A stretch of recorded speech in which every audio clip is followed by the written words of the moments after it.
This is the K77 by GamaKay. And as all of you know, I love numpads and I love F-row-less keyboards. So when the Banggood team offered to send me this board, I couldn't pass up. Also, a quick thanks to our friends over at Banggood for sending this board over so quick. The K77 usually hovers around the $70 mark, which is very affordable for an entire kit, including switches and keycaps. I'll drop my affiliate link in the description if you do want to check it out.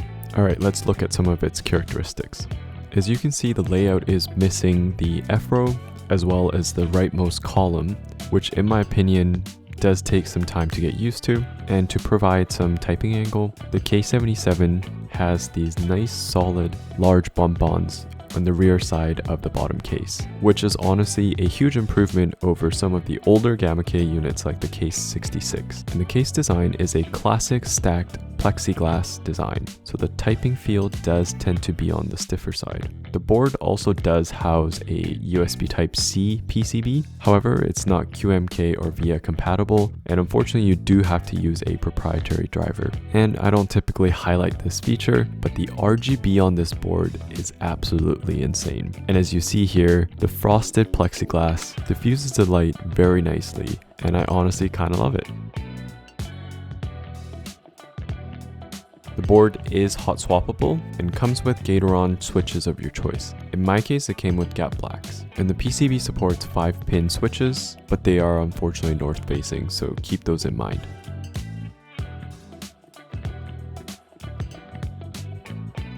Let's see how the K77 sounds out of the box.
And as you heard, the stabs definitely have lots of room for improvement.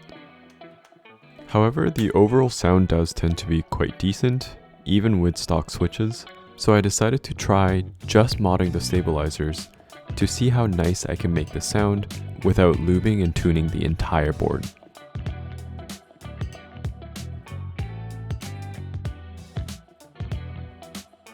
And a big factor contributing to the rattly stabilizer sounds are due to the cheaper plate mount stabs that are included with the kit.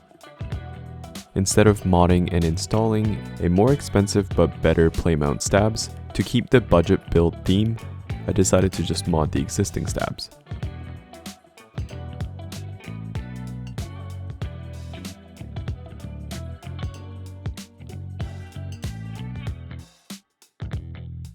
Typically when I mod plate mount stabs, the first thing that I do is decreasing any room for movement where the stabs sit on the plate. Typically I do this using fabric medical tape, or in this case, I actually used the leftover pieces from a stabilizer foam that I had laying around. But you could easily use electrical tape or medical fabric tape like I usually do.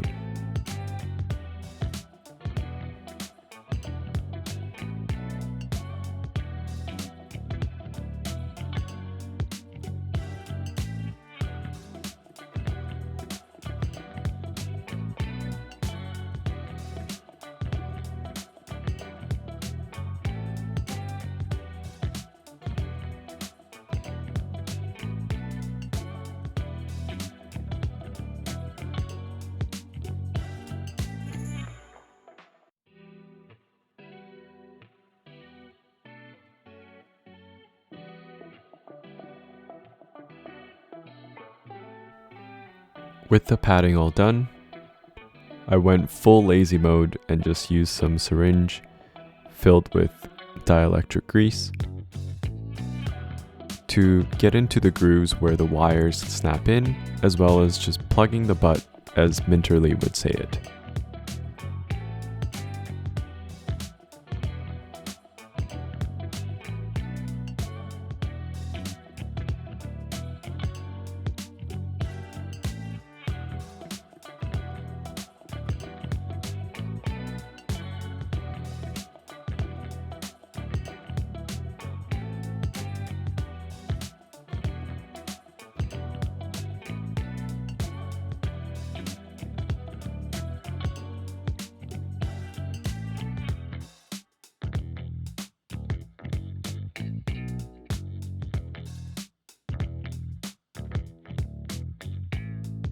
Alright, let's see if it made it any better.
As always, thanks for watching this video, and let me know what you think about the K77 in the comments.